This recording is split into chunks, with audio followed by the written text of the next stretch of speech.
It's the host of the Morning Beer Podcast, the man with the Mets tattoo, Devrell Davis. You know what time it is. Let's go Mets.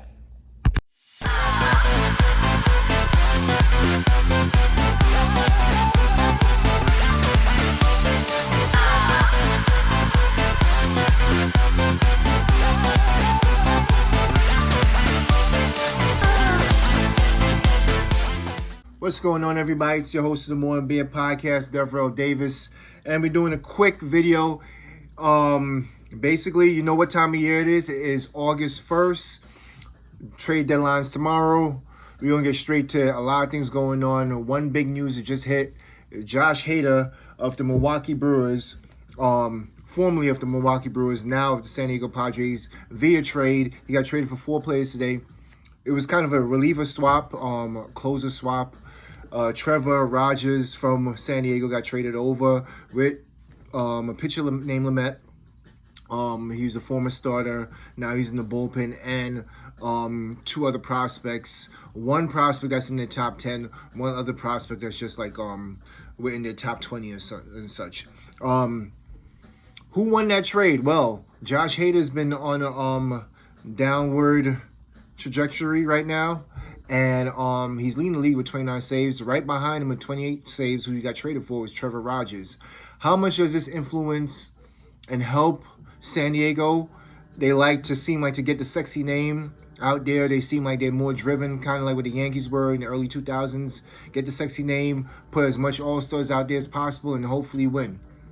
Did it make sense for them to make this trade? Did they have other needs that they needed to address? Did they need to get a closer when they already have 28 saves from Trevor Rogers, and he just improved their save leader by just 1 by getting Josh Hader? I get it. I know his fastball is going to play well in the postseason.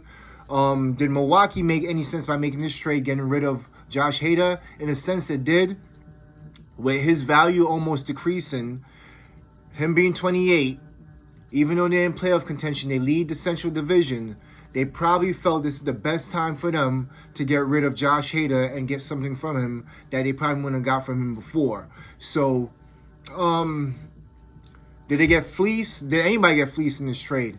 I just didn't see the sense of it for San Diego when they should focus on some more offensive output, some more power, with them being last in the league in home runs, or in the bottom third of the league in home runs.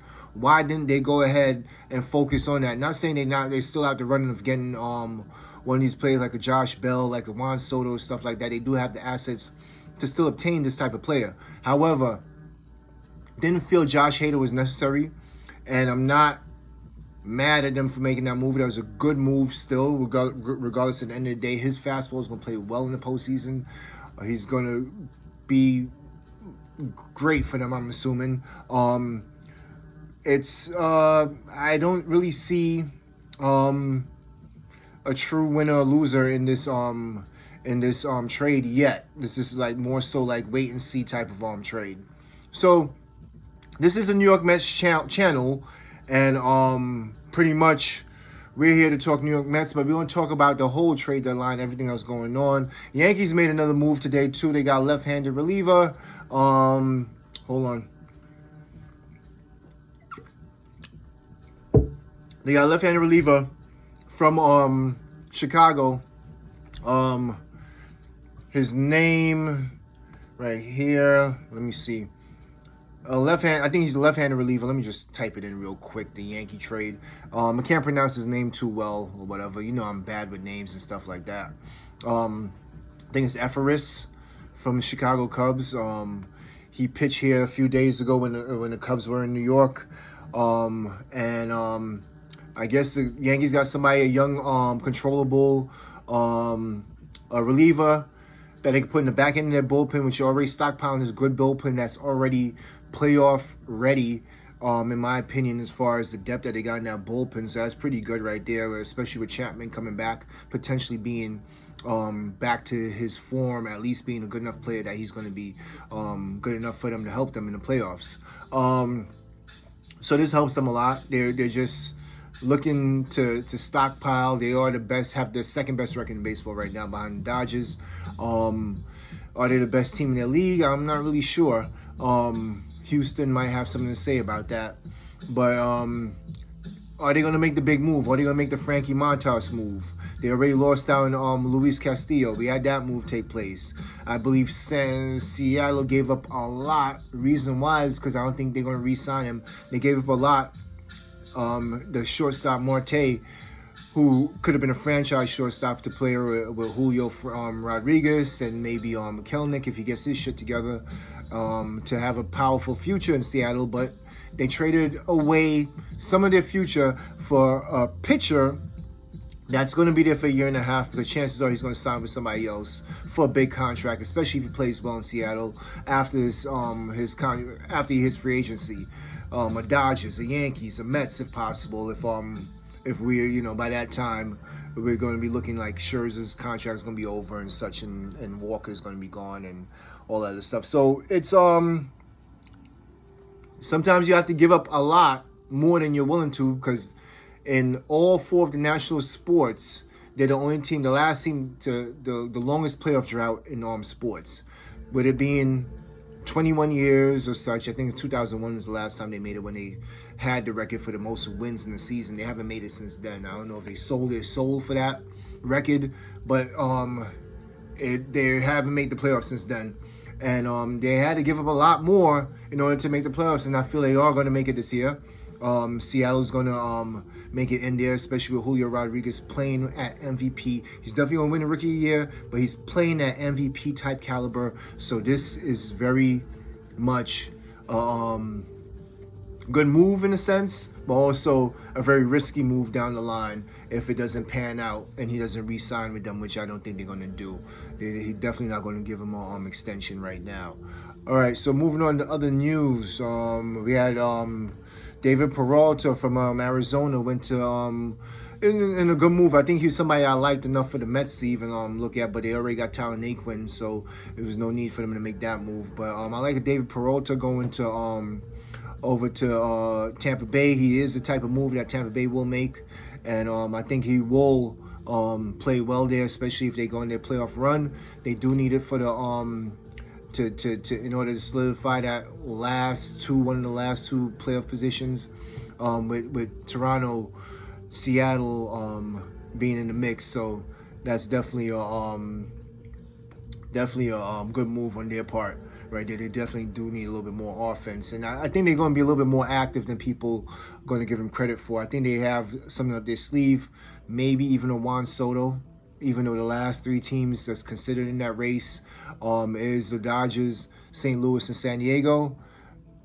Honestly, in my opinion, I don't see him being moved before August 2nd, it's just too many moving parts, too much more competition. If they make this play out into the off season, they could get a way bigger package, way more ransom, hold people up for ransom some more if they hold them up and make sure and get more teams involved to make this a bigger trade, in my opinion. So I don't see it happening. I called it. I said the Tiny trade is not going to happen. If it does happen, it does happen in the off season. It could happen potentially. Hopefully my New York Mets get involved there. We do have the top prospect in baseball. As far as Soto, I'm saying off season. I don't see San Diego. I don't see Dodgers making it. I don't see St. Louis making it, but I could be wrong. I could definitely be wrong and have a lot of pie on my face. But right now, we got a few potential moves the Mets can make.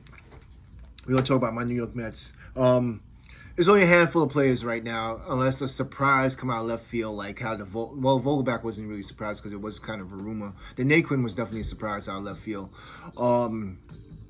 I don't really see no left field moves happening as far as coming out of the straight out of the blue. I'm not saying left field. Left field is already solidified with Canna and Naquin. I do see catcher position, and right now I think it's only coming down to two. Even though my preference would have been a Sean Murphy from Oakland, young player from New York, from Peekskill, New York, good defender, Gold Glover last year, works well with The pitching staff calls a good game, frames well, and starting to hit now, right? I believe he's an all-star catcher in the making, especially in the American League. We do have 2 rentals here that's available. Christian Vasquez from Boston, Wilson Contreras from Chicago Cubs. I'm not all in on Contreras as much as everybody else is, as far as me liking this player as being the guy that's going to get us over the top. I think in conjunction with whoever else he could bring to us, be it David Roberts, Pipe Dream, be it Ian Happ, right? Not saying that we need an Ian Happ, but whoever he comes here with, and I'm assuming it's David Robertson, that makes the trade better. And if we don't have to give up too much, if we don't have to give up the likes of Mauricio or maybe a Ventos or whatever, which that's the only upper prospects I'm looking to willing to forfeit over, right? But I still want to kind of hold on to Mauricio. Don't want to get rid of Alex Ramirez. Kind of don't want to give up Ziegler and Diaz. However, they have some potential trades that could happen here, and what the Mets would give up and what they'll get back in return. So like a hypothetical trade that I see here, and I'm gonna give the credit to this is coming down from accept all cookies. I'm on the computer real quick. You know, I never got into Twitter as much as I should. I should reopen my Twitter account. Especially at this time of year when all the information is coming down on Twitter in trading deadline. But Anthony DeComo, Mets beat writer, newsletter, he said potential trade number 1 for the Mets is Mets getting a catcher in Wilson Contreras and David Robertson. Cubs will receive Calvin Ziegler, who's like their 9th ranked prospect, and Joel Diaz, who's like the 8th ranked prospect, and they're both pitchers. We're so short on pitchers right now, especially now after we gave up JT Ginn for Bassett. We only have Matthew Allen, who's coming back from the Tommy John surgery. We have Ziegler, Diaz, Dominic Hamill, Buto, who's on a lesser fringe. He's already 24 in AA. Might just be a serviceable back end. Might be a serviceable reliever. Those are our pitching prospects. We didn't really go pitching heavy except for the guy we got in the 2nd round this year, but in our draft. But we don't have a lot of pitchers in our farm system, and these are players I don't want to give away. So reportedly, Mets will be giving up Ziegler and Joel Diaz for Wilson Contreras and David Robertson combination, both guys that could potentially leave after the season's over. If it's gonna get us over the top, yeah, I'm fine with it. You know, and if we can make another trade or another deal besides this, all right, in conjunction with this, maybe get some relievers, maybe get some, shore up that bullpen, maybe get another bat or whatever like that, I'll be fine with this. Excuse me. And this article is 4 potential Mets trades before the deadline. A backup plan for Contreras would be to get to trade Dominic Smith and Jose Prezara. I think he's a 29th ranked prospect in our system, for JD Martinez, Christian Diaz, and cash, about 1.5 to cover Smith's remaining salary. I would do that. I actually would do that before the Contreras Robinson, because JD's going to mash. JD Martinez, I'm talking about. He's going to mash against left-handers. He's going to kill left-handers all day. I don't care that he's slumping right now. I think you give him a change of scenery. You put him on a winning team. You let this 34-year-old monster hit in the middle of that lineup right there. I like his bat more so than I like Contreras' bat. Along with that, you also get Vasquez, who I think his bat plays well too. I think he's a little bit underrated. He could come off the bench. He could share time with Nito or McCann. I think at some point you'll have to give up or see if Boston would take a McCann, and then maybe you pay some of his salary in this trade if you can do that. Please, by all means, try to do that. Number 3 trade that they have here is definitely not happening. Definitely not. I don't even want to read this. Juan Soto to the Mets. I would love that part. But then you're giving away Wilson Alvarez, Brett Beatty, Matt Allen, and Alex Ramirez. All four of the top prospects. And I don't see that happening because we're going to be playing against these guys 19 times, maybe less now because we're going to be playing everybody this year, next year. But we're going to be playing them numerous amount of times per year. I just don't see this happening. I don't see this happening right now, unless some wild, this just wildness happened. All right, so then here's the other intriguing one that I like. This one is. It's who been giving up though for this, but it's just so it's almost makes sense though. Mets receive Gregory Soto and Joe Jimenez, right? 2 pitchers from Detroit for Tyler McGill. Now I don't know if I want to give up McGill. But to get Gregory Soto right now, throwing 100 miles per hour lefty to complement Diaz right now, where I believe you could put McGill in the bullpen throwing 100, but he's not lefty because our weakness right now is our lefty relievers. We have no lefty reliever. Joel Rodriguez, done with that. I also like Chafin coming out of Detroit. But right now, I think I might do that one. I think I might do that McGill for Soto trade. Who's Jimenez? Who's this guy we're getting back, Joe Jimenez? It doesn't really so it's far from a rental under term.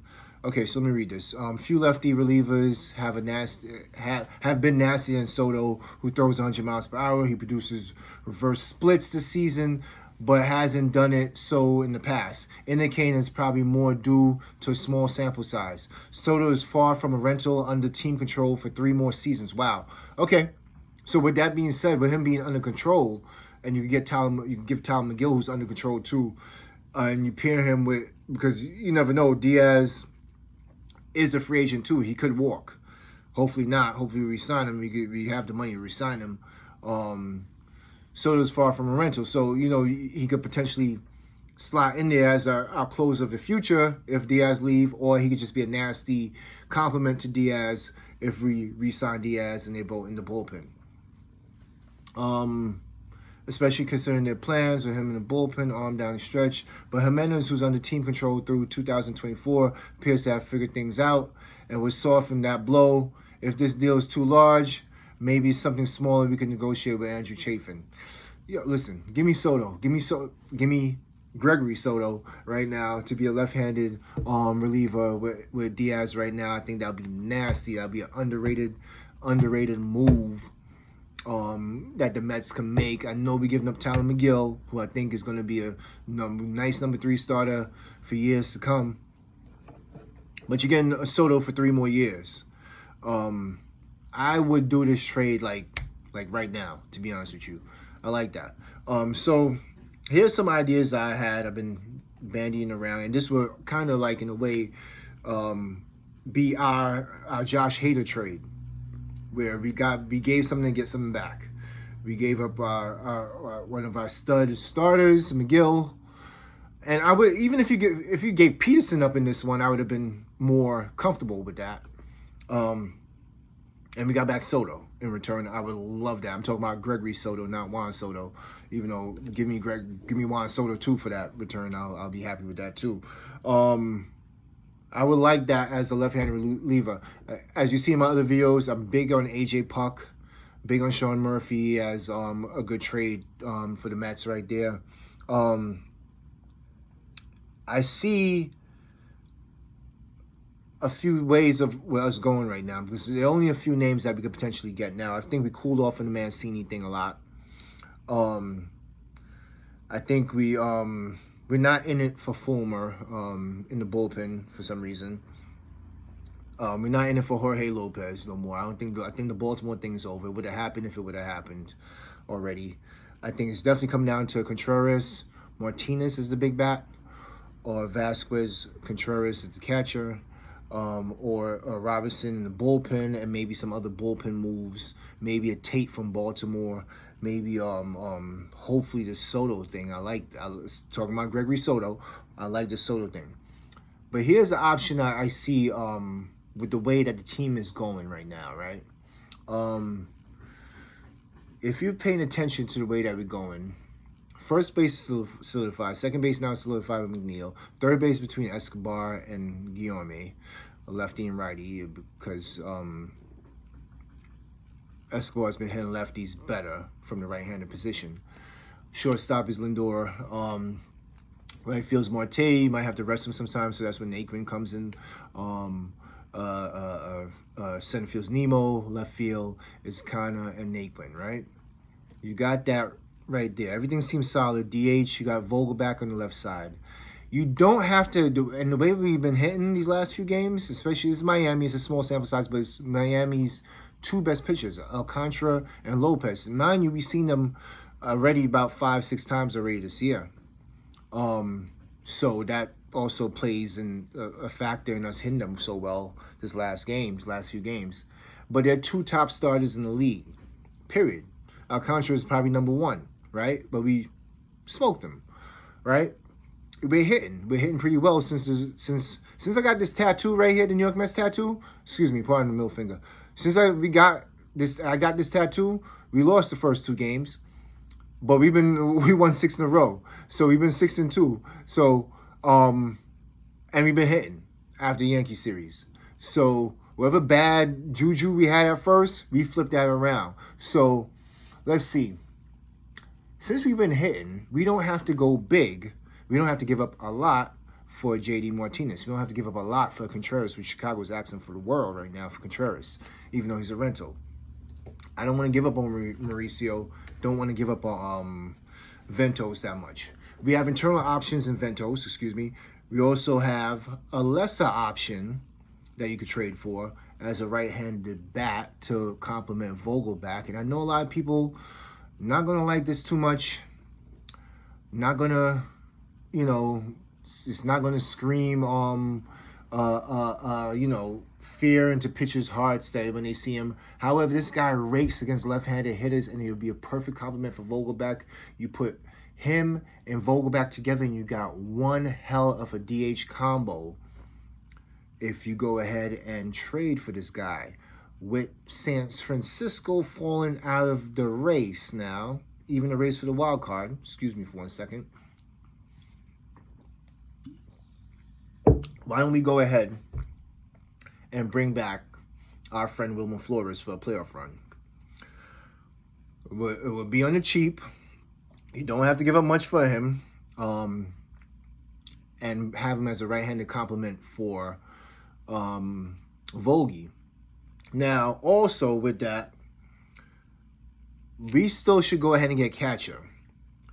If you get Vasquez, fine. I'll be fine with only getting the bats of Vasquez and Flores. I know a lot of people are not going to agree with this. A lot of people think that's not enough.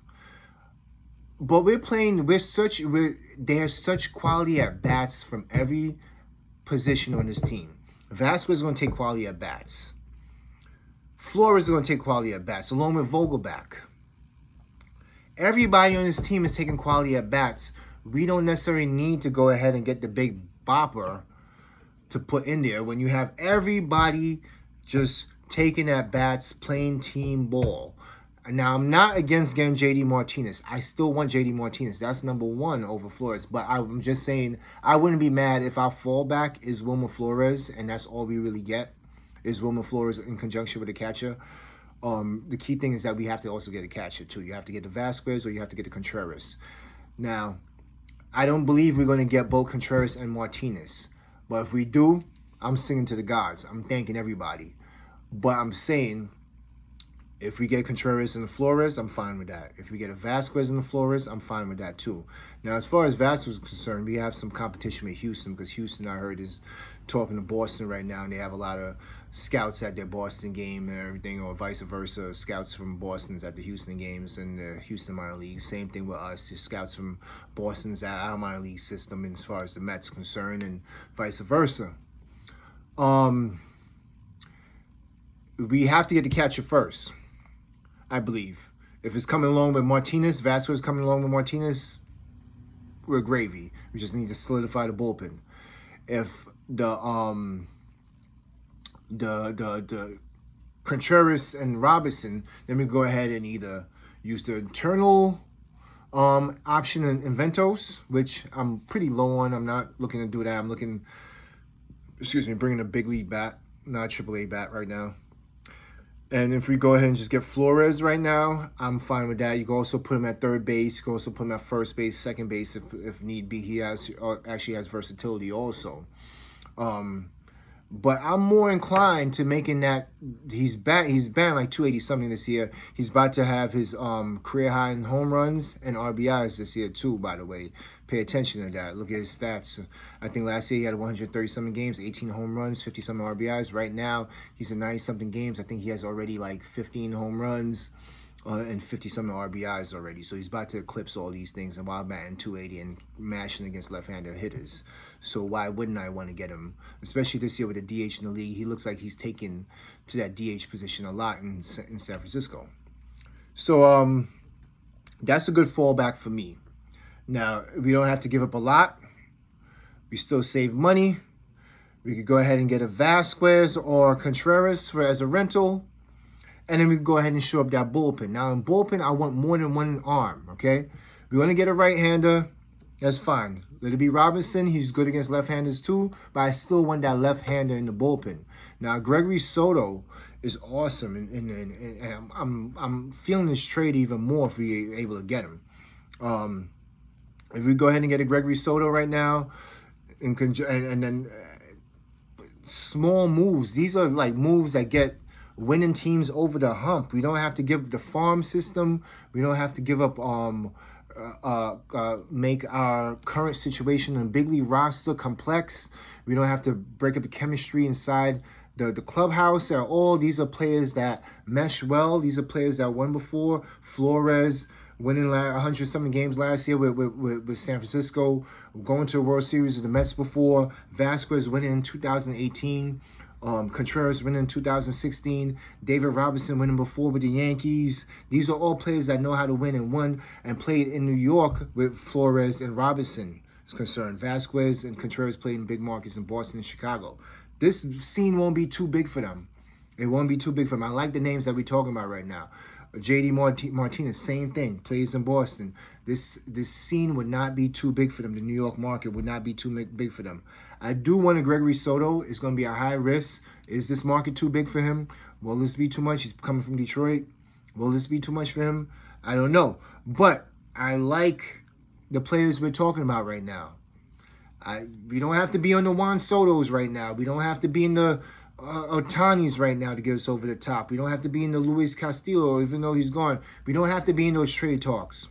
The ones that we're in right now, Flores, Vasquez, Martinez, Contreras, Robinson, Soto, Gregory Soto, sign me up for it. Andrew Chafin, sign me up for that. Sign me up for that right now. I mean, this is exciting. We got one more day. We got a few more hours, 24 hours actually. Sorry, it's 4 o'clock right now. I think the trade deadline is at 6 o'clock tomorrow, 6 p.m. We have 26 more hours, 25, 26 more hours left. A lot of things can happen from now and then. If it does, I'll be right back on here. I don't want to hold you up too long. I just want to throw some things out there, see what you all feel, what you all think about, these potential moves. What could we give up? If it's too much that we giving up, it's too little, blah, blah, blah. Do you feel that this is good enough for our team? This will get us over the top? I definitely believe. I'm believing in this team even more this year with the way that we're playing and the way that we're playing without any big moves being made, just small. The Naquins, the Vogelbacks, we've been hitting since Vogelback's been in this lineup. Since Vogelback's been here, we've been 6-0. Let's just go, man. Let's just go. And we could save our minor league system for the off season, when the big moves are going to be made, when the Otanis, when the Sotos, whoever else is being moved. We're not in the Frankie Montas trade talks. That's probably the Yankees. That's probably between the Dodgers. That's probably between the Minnesota Twins, to be honest with you, and Toronto Blue Jays. So yeah, there's that, man. I'll be back with another video probably later on tonight or early tomorrow morning, and then we're gonna do a live, pretty much live stuff going on with the trade deadline from there. I'm your host of the Morning Beer Podcast, Devrel. I can't say my own name. Devrel Davis. Talk to you later. Peace.